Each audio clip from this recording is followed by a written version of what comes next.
It's super common to feel nervous when you're talking with new bookkeeping clients. So today I'm going to give you some tips and tricks and strategies to help you feel less nervous so you can rock that interview.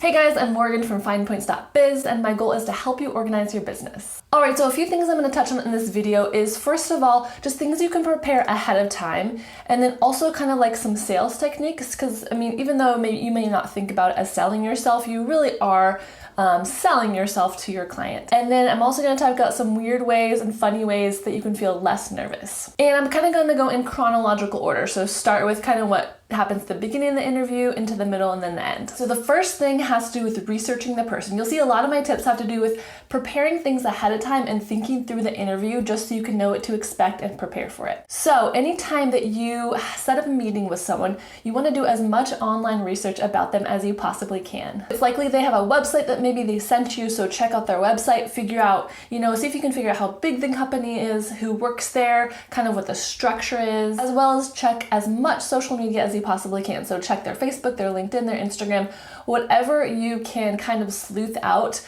I think it's great to just have the background on the person you're meeting with, and then you can also find maybe some commonalities between you guys, or LinkedIn does a good job of telling you what people you're connected with, the people that you know in common. So any research that you can do on the person or the company ahead of time will help you out a ton. All right, and then scout out the location if possible. So for example, I typically have a lot of client meetings at this certain coffee shop because I'm really comfortable with it. I know exactly where I can park. I know how to order. I know which tables are good, which tables you get the sun in your eyes, and which ones like the right distance from the bathroom. If you have to take public transportation somewhere, then maybe practice that ahead of time if you can. Or if you're going to a client's office, at least drive by the office so you know how to get there, so you can kind of get a feel for the area and where to park and what to do, what door to go in, and that kind of thing. And on the day of the interview, make sure you arrive early, even if you have to sit in your car if you're a little too early, but it's always better to have extra time than to be rushing. All right, and then when you first meet your bookkeeping client, do all of the things that you know make a good impression. Have a strong handshake,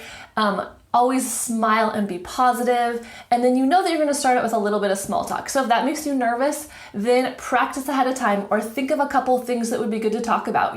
If there's a person you guys know in common, maybe mention them and talk about that person, or maybe you've been in that area before or worked in that industry. Anything will kind of put you guys both at ease, and it is polite, just to kind of have that hello, get to know you, just for like maybe a minute or two. You do want to be conscious of the person's time and not just like chat for too long. And with that, you can kind of take a cue from them too. If they seem like the type who want to just chat for longer, go for it. Or if they just want to get down to business, then make sure you are respectful of their time. So again, if you're uncomfortable with small talk, you can use the normal things like the weather, or ask them what vacations they have coming up, if any. You can ask them what they'd be doing if they didn't have to work today, things like that. And then once you want to start getting into the business conversation, you can say something like, all right, so tell me a little bit about your business and what you're looking for in a bookkeeper. And then hopefully that should transition easily into the bookkeeping discussion. All right, and as you guys are talking about each of your businesses, there's certain things that are going to come up. So of course you want to practice those things.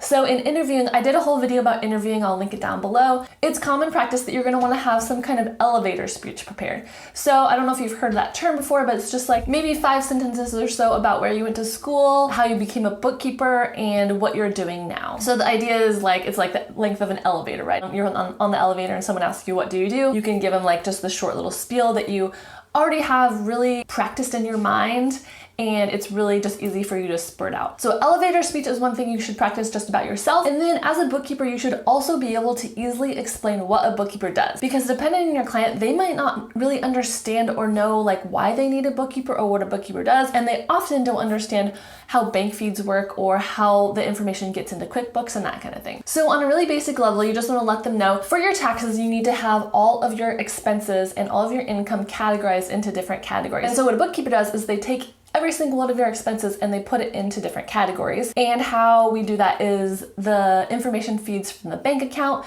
into QuickBooks Online, and then we categorize them into categories from that, everything from utilities to rent to wages to office supplies. And then every month I'm going to print out a profit and loss statement and a balance sheet to give you so you have a picture of your finances and what you're spending where. So that's the very most basic thing bookkeepers do. And then you can kind of judge it depending on how big the business is and what you think they'll need. You can say, I'll also work with your payroll, I'll pay bills, I can make bank deposits. And a lot of those things will be fine-tuned as you get to know the client, even after maybe you've been working for a few weeks and you kind of understand their business. If you have a general explanation prepared about what a bookkeeper does, that will help calm your nerves because it'll easily roll off your tongue so you won't even have to think about it. So this is going to be really key for a few reasons. First of all, it takes the pressure off you. I mean, you don't always have to be the one talking. If you're listening to your client, that is really important.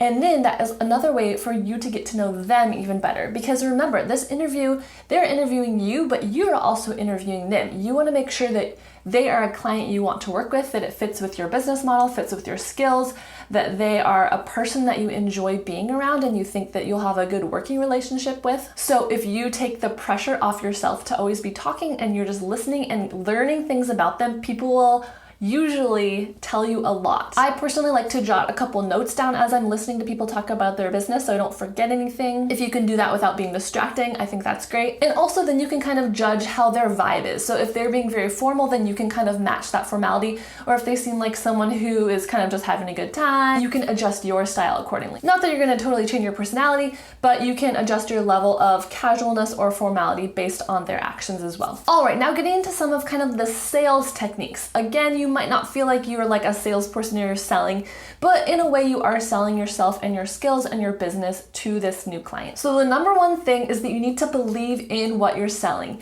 You need to believe that them hiring you is going to make their life easier. And I pretty much always really do believe that because I've seen so many business owners that try to do their bookkeeping themselves and they basically just never do it. They like put it off and then it just gets messier and then they get farther behind or they're doing something and they're doing it wrong. There's just so many cases like that. So I really truly believe that if a business owner hires a bookkeeper before they get into that situation, it's going to make their lives 100 times better. So I feel like anytime I can convey this to my client, it really does help sell the business. As well as confidence. Even if you don't feel confidence, that's something you might have to fake it till you make it. When you're just starting out, again, think about what you do know. I bet you know a lot more about bookkeeping than you think you do. If you compare yourself to the average person on the street, you know way more about bookkeeping. Don't compare yourselves to the bookkeepers who have been doing it for, 5, 10, 20 years, because then you won't feel as confident. If you've been researching bookkeeping and if you have your business going, you are doing well. And always remember, you can always use the phrase, I'll do a little research and get back to you on that. If you don't know the answer to something, just tell them that you will figure it out and then make sure you actually follow up on that. In the book, How to Win Friends and Influence People, they talk about get the client to say yes, yes, yes immediately. So that's kind of like a technique where you can ask questions that people are obviously going to say yes to. Like, do you want to save money? Do you want your business to be more organized? And I kind of adapt this to my own personal style. So I would say something like, I know it's hard as a business owner to take time to do your bookkeeping. In their mind, they're thinking, yes, that's true. Or maybe as a business owner, you think you're doing your bookkeeping right, but you always have a lot of questions. You're not really quite sure if you're doing it correctly. In their mind, they're thinking, yes. And then I would say, I know a lot of business owners really appreciate having someone come in, organize their finances, and give them clear financial documents every single month. In their mind, again, they're thinking yes. So you're clearly outlining kind of issues that they have, problems that they have within their business, and then you are providing a solution. And in that book, they talk about how scientifically, when people are saying yes, yes, yes, their body just becomes more relaxed and they're more likely to listen to new information and to have a positive outlook on that information. And don't be afraid to prepare and bring some kind of visual aid. If you have maybe like a sales page or a page that talks about the advantages of having a bookkeeper, or a page that talks about your experience, possibly a resume if necessary. I'd say only about 25% of the time I've needed like an official resume when I'm applying for bookkeeper jobs, but I almost always have it ready and available in case it's needed. All right, and then as you guys are kind of wrapping up the interview, make sure you anticipate any questions, ask them if they have any questions, and even before you are in the interview, think about what are they gonna wanna ask me? What are they gonna wanna know? I do feel strongly that you should talk about pricing, about your fees within the first interview, because that's gonna be a deal breaker if the person has a much lower budget than you are charging. So if that is nerve-wracking to you, make sure you practice that. come up with ways to say that. Usually I say, this is my monthly minimum, I charge this much per hour, or you could ask them what is in their monthly budget for a bookkeeper. Regardless of how you do it, just make sure you think about it ahead of time so you don't feel awkward as you're talking about it. And then at the very end of the interview, usually I do like just a small recap, like, all right, these are the things we kind of mentioned, this is the thing I'm gonna follow up on, and I will contact you by next Wednesday or in the next couple days to check in and see where you're at in the decision of hiring a bookkeeper. Because I don't expect that people are gonna tell me right then on the spot. Sometimes they do, and I can tell that they already wanna hire me. But in general, I just make it like a job interview, and I'm the one who's gonna follow up. So I tell them what day I'm gonna contact them. So I give them a couple days to think about it, and then I tell them exactly what day I'm gonna contact them to check back in. And in all of this initial communication, you are kind of setting the standard and how the relationship is going to be going forward.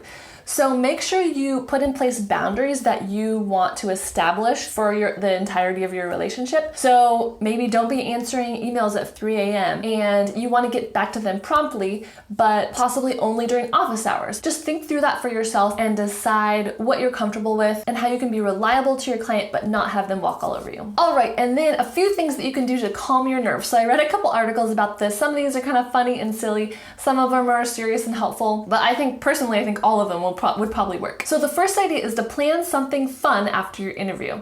So I thought this was such a great idea. So maybe you plan a massage, or maybe you plan like to go out to coffee with a friend, have a trip to Target that you've been wanting to do. But anything that you can kind of look forward to, and it kind of puts the interview in perspective and makes you less nervous because you're like, oh, this interview, it'll just be a half an hour and then I'm gonna go get a massage. So even if you do crash and burn during the interview, I mean, it's just one thing in life and it's not your entire life, but you have other things that are fun. And then you want to think about what you're going to eat beforehand, so you don't want to go on an empty stomach, you don't want to be too full, you want to have like the right kind of food that settles your stomach. Maybe you have a favorite pump up song that really will pump you up before the interview. I know one time my friend had a CD of songs that were like her pump up songs that she did before like interviews or big speeches and things. I know some people are really into mantras, so you just say the same phrase to yourself in the mirror and you really believe it and it gives you confidence. And someone told me when I was little that smiling scientifically reduces your stress hormones or something, or somehow it like releases good feelings into your body, even if it's like a fake smile. Apparently it helps calm your body down. So smile when you're nervous. And then I read this article that talked about how to stop shaky hands. Like if your hands are shaking, apparently if you kind of clench your thighs together, clench your legs together, it will stop your hands from shaking. I don't know why, I haven't tried that myself, but give it a try. And then they said if your voice is kind of shaky, you stick out your tongue all the way and then you say like a nursery rhyme. So they said say the nursery rhyme Humpty Dumpty, and it'll open up the back of your throat and cause you to speak more confidently. So give that a try, obviously in your car before you see the person, before you start the interview. And then another tip was to show your hands during the interview. So like don't put your hands in your lap under the table.